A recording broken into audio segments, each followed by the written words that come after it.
விருச்சிக ராசி அன்பர்களே, சந்திராஷ்டமம் இருக்கிறதுனால கொஞ்சம் கவனமாக இருக்கணும். பணக்கொடுக்கல் வாங்கலில் கவனம் தேவை. கடன் விஷயத்தில் கவனம் தேவை. கடனுக்காக கடன் வாங்குறது, வட்டிக்காக கடன் வாங்குறது தவிர்ப்பது நல்லது.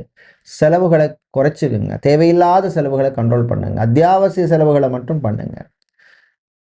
மாணவர்கள், குறிப்பாக மெடிக்கல் ஸ்டூடெண்ட்ஸுக்கு நன்மையான நாள். டிரான்ஸ்போர்ட் கம்பெனி எடுத்தவர்கள், டிராவல்ஸ் அண்ட் டூர்ஸ் வைத்திருப்பவர்களுக்கு சில தேவையில்லாத செலவுகள் வந்து சேரும். வாகனங்களால் இல்லை ஒர்க் பண்ணுறவங்களால சில பிரச்சனைகள் வந்து சேரும். புது முதலீடுகளில் கவனம் தேவை. அதே மாதிரி பெண்கள் விட்டு கொடுத்து போகிறது உங்களுக்கு நல்லது. ஆண்கள் காதல் விஷயத்தில் அவசரம் வேண்டாம். கல்யாணம் விஷயத்தில் கவனம் தேவை. வெளிநாடு சம்பந்தப்பட்ட விஷயங்களில் சிலருக்கு டிசப்பாயின்மெண்ட்டான நியூஸ் வரும். எல்லாருக்கும் கிடையாது. உங்கள் ஜாதகத்தை வச்சு தான் அதை டிசைட் பண்ண முடியும். உங்களுக்கு அதிர்ஷ்டமான நிறம் பச்சை, அதிர்ஷ்டமான எண் 4. உங்களுக்கு பிரச்சனைகளை குறைக்கக்கூடிய வழிபாடு கால பைரவர் வழிபாடு. கால பைரவரை ஓம் பைரவாய நமக அப்படின்னு சொல்லி நினைச்சு வழிபடுங்க. நிச்சயமாக நல்லது நடக்கும்.